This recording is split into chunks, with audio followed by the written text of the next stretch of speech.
So hi guys, samahan nyo ako magsundo. Tara, let's go! So hi guys, another day, another vlog. So samahan nyo ako ngayon at ako ay magsusundo ngayon sa aking mga anak dahil uwian na nila. Kaya tara na! So dito na nga pala ako sa mga iski-iskinita at ang bilis ng transition. Lumabas na agad ako sa lagusan.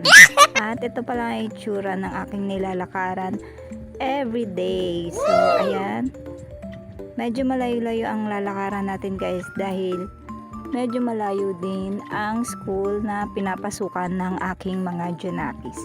So walking lang ang person. Ayan, flex lang. So ayan na nga yung jeep na sinakyan ko at ako ay nagbabayad na. And naantay ko lang magsukli.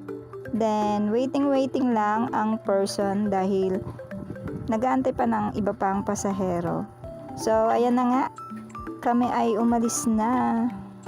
At ayan na nga, magic, ako ay pababa na agad sa sinasakyan kong jeep at ako ay naglalakad na papuntang school. At ayan na nga, maghahabang lakaran na naman to. Pero para sa akin ay malapit lang to dahil sanay na ako at araw-araw ko na tong ginagawa.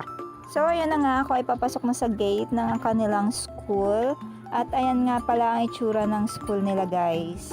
So marami pang bata dyan na nagaantay sa kanilang mga sundo. At ayan na nga, hinahanap ko ang aking anak. At ayan na nga guys, nakita ko na siya at siya ay palabas na. At ang inaakala kong anak ko, ang kinukuhanan ko, yung pala ay ang kaklase niya. At nagulat ako, nandito na pala siya sa tapat ko. So nahiya pa ang person.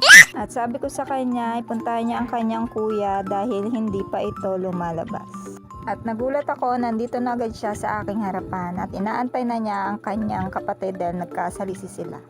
So ayan na nga siya guys. At ayan na nga, kami ay pauwi na at palabas na rin ng kanilang school.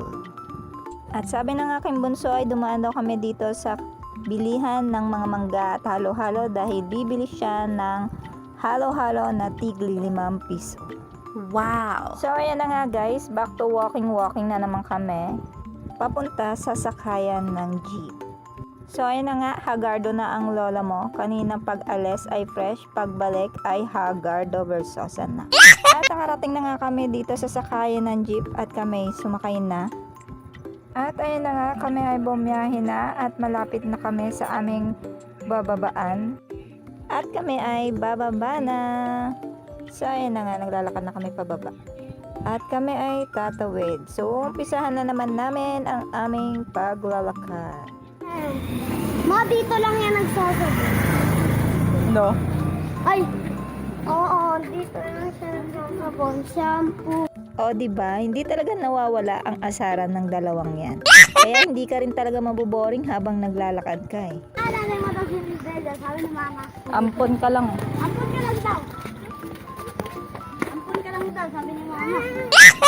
At ayan na nga guys, kami ay malapit na sa aming bahay. At siya ay dadaan na muna sa tindahan para magmano.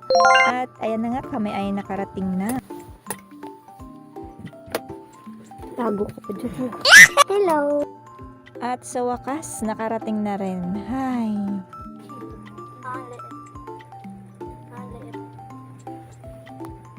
O diba, hindi pa rin natapos ang harutan. So bye guys!